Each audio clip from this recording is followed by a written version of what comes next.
guys, it's Kitten, and today we're going to talk about dicks. And we're not going to talk about the good ones either.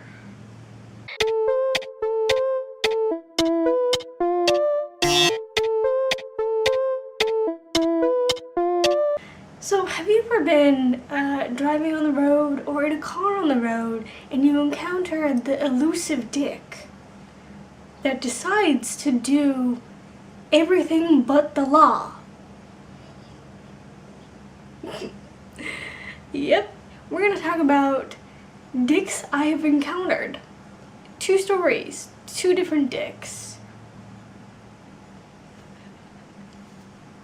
The elusive dick, wow. Okay.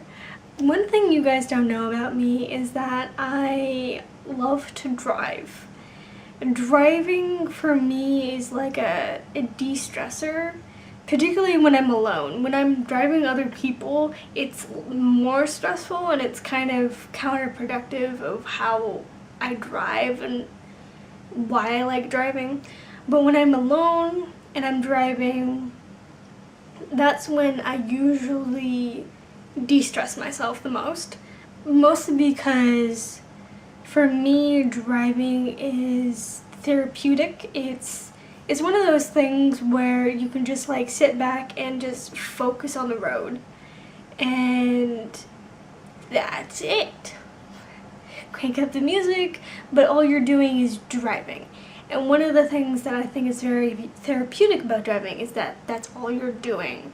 Especially if you're driving on like unfamiliar roads. Like you have to focus on the road because you don't know the road.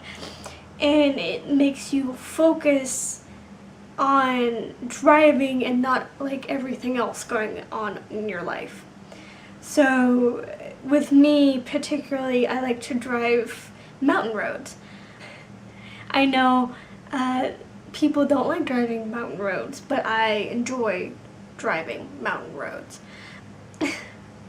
I hate the cliffs, but I like mountain roads. Mostly because with mountain roads, there's usually a mountain, a wall of rock, and a cliff. So death and more death. So you have to focus on the road, and that's it. Unless you want to die or get pulled over. That's all you have to focus on. So it really is therapeutic in that focusing type of way. Another thing people actually don't know about me is I've never been pulled over, knock on wood. I've never been in a car accident that I was driving in, knock on wood. I have been in a sort of car accident and I have been pulled over, but I was not the one driving.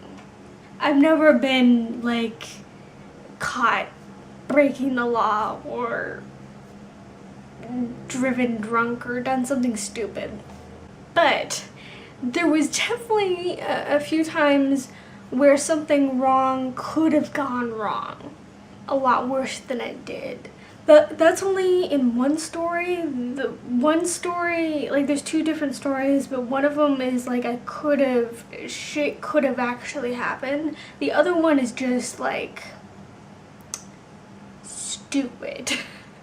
The stupid one we're gonna start with first because that's a story that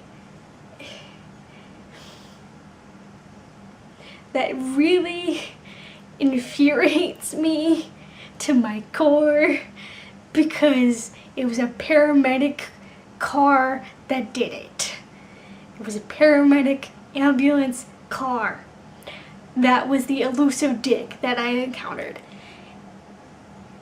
Yes. Okay. For those of you that don't know, the laws of the road. When you are encountered with a paramedic or a fire truck or a cop car, if their sirens are going, you either brake where you are if you can't go to the curb or it's too far away, or make a slow, progressive transitioned to braking at the curb of the street. Oh, yes. Okay. The story begins, I am driving home on a 3-lane street. And I am in the fast lane, which is the leftmost lane in America. Yes. There's the fast lane, the moderate lane, and then the slow lane. I was in the fast lane, so I was a bit far away from the curb. So there's literally no cars on this road. And I'm driving, I hear the paramedic sirens behind me, and I'm like, oh, okay. I'm a little far away from the curb, so I'll just brake here. I brake in the middle of my lane. But what does the paramedic do? The paramedic is in this middle lane. Yeah, he could have just driven past me and done his business, but no. This elusive dick decided to change lanes literally 10 feet from me and brake behind me and start honking at me. He literally changed lanes just to be a dick. And he honked at me till I went to the curb. And I was... That paramedic driver must have been new or was having a very bad day, because he literally could have just kept driving. But no, he decided to change lanes and sit behind me and honk at me just because he could. And oh my god. There was literally no other cars. There was a clear fucking path.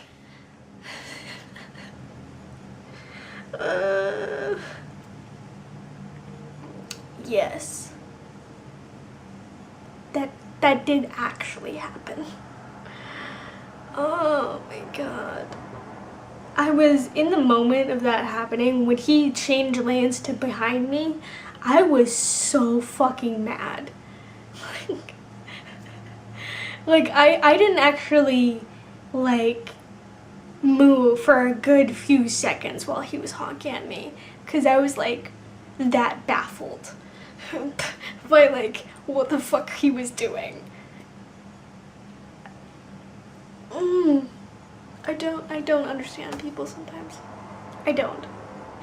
The second story was the more dangerous one, because no matter fucking what, the other person was doing something 100% illegal and was 100% in the wrong.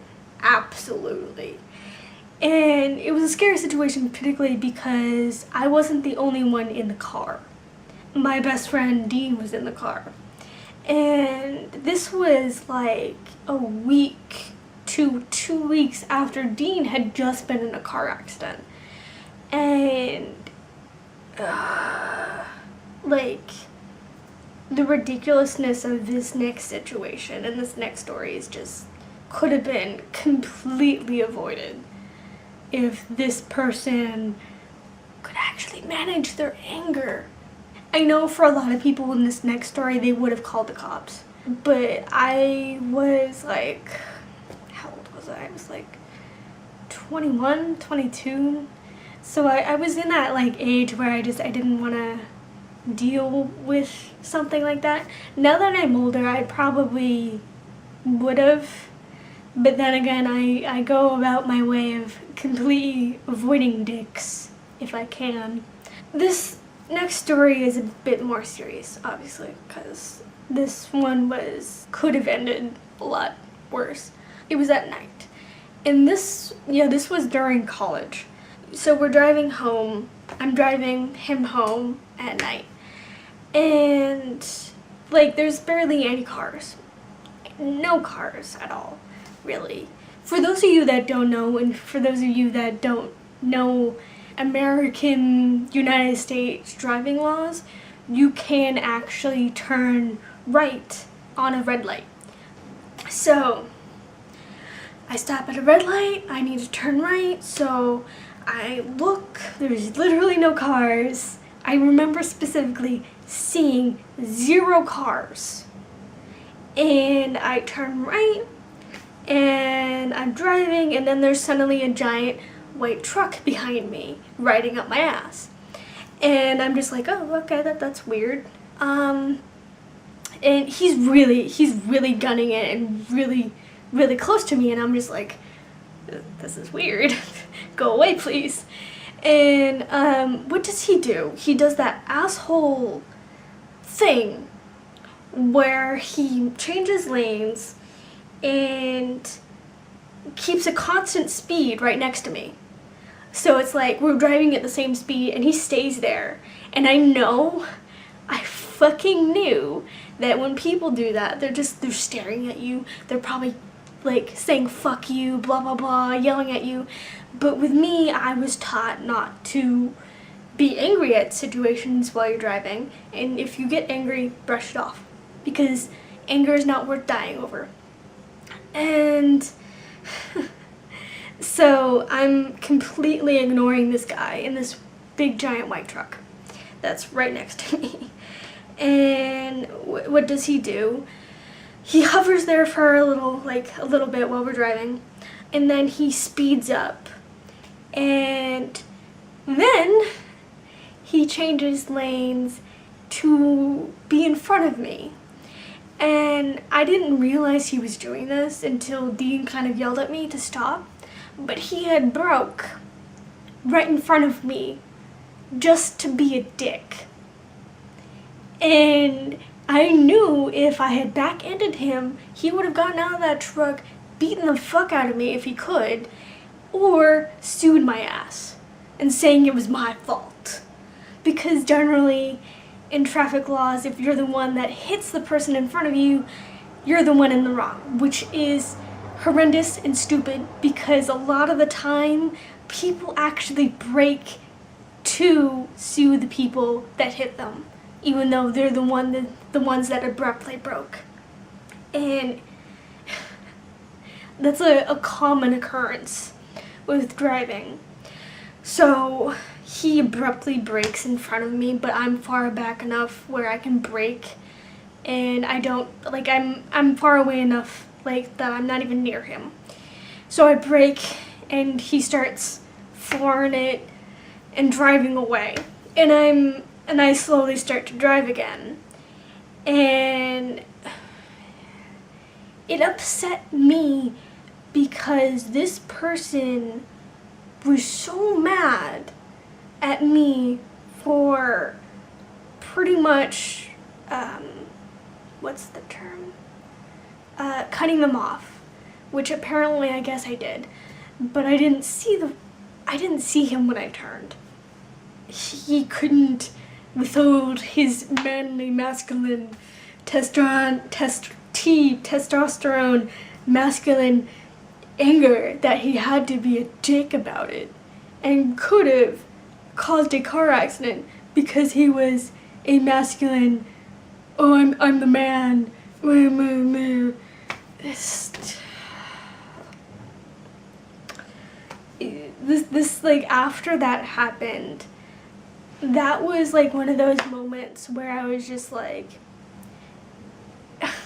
I am never gonna get angry. I'm never gonna have road rage.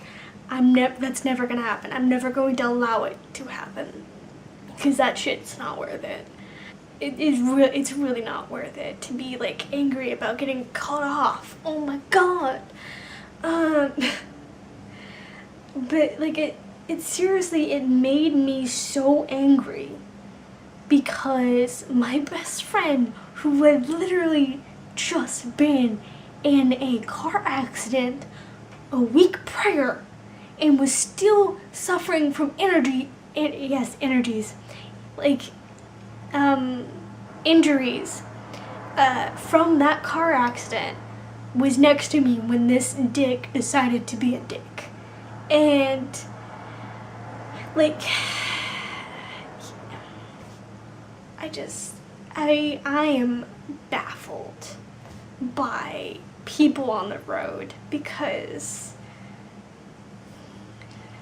that shit's not worth it. Like, he probably, when he was hovering next to me, like at the same speed, he was probably cussing me out, and he was probably thinking, oh, this little girl, blah blah blah, is like driving, and she thinks she knows better, I'm gonna show her, me. And I just, like, at that moment, I've actually told a lot of older adult people this story, like moms, dads. I don't know if I actually told my mom and dad, but I have told like friends, moms and dads, and they all said the same thing. You should have definitely like called the cops and told them the license plate of this truck. But I didn't, cause like I didn't know that you could do that. With me calling the cops, it has to be like a dire situation, like you're just in a car accident or you just saw someone get killed. Like, I would call the cops for those situations. I didn't know you could actually just call the cops and tell them, like, yeah, this car just almost killed me, here's the license plate, keep it in record, blah blah blah. I didn't know you could do that, so I just didn't do anything. I just was really angry that it even happened. And I didn't follow the truck. I slowly and carefully, the rest of the drive, drove my best friend home. I particularly wanted to tell these two stories because, one, I just, like I said in the beginning, I love to drive. That's one of the things that people actually don't know about me. So I love to drive, and driving is just one of those things that I really enjoy to do. And there's been times where I'm just so stressed out that I literally just take the car and drive. There's no destination, there's nothing, I just drive. And that's just something that helps me. I wanted to tell these stories because I really like telling stories, and I forgot that I had these, and I wanted to tell them to you. And I will redo the really old story times I did earlier in my channel that are absolute fucking shit. Like, I don't understand how that one video was like the top video for the longest time for my channel. Like, I don't get it, but it was. I'm gonna redo that because that was just shit. Yeah, it was. But either way, I hope you enjoyed my driving car stories. Moral of these stories, don't be a dick when you're driving. Just don't be a dick. It will cause you much less stress, and it will cause everyone around you much less stress. Keep it in your pants. No one wants to see it. I'm gonna go. And this camera is really far away. Let's see how I can do this. I'm gonna go. Okay.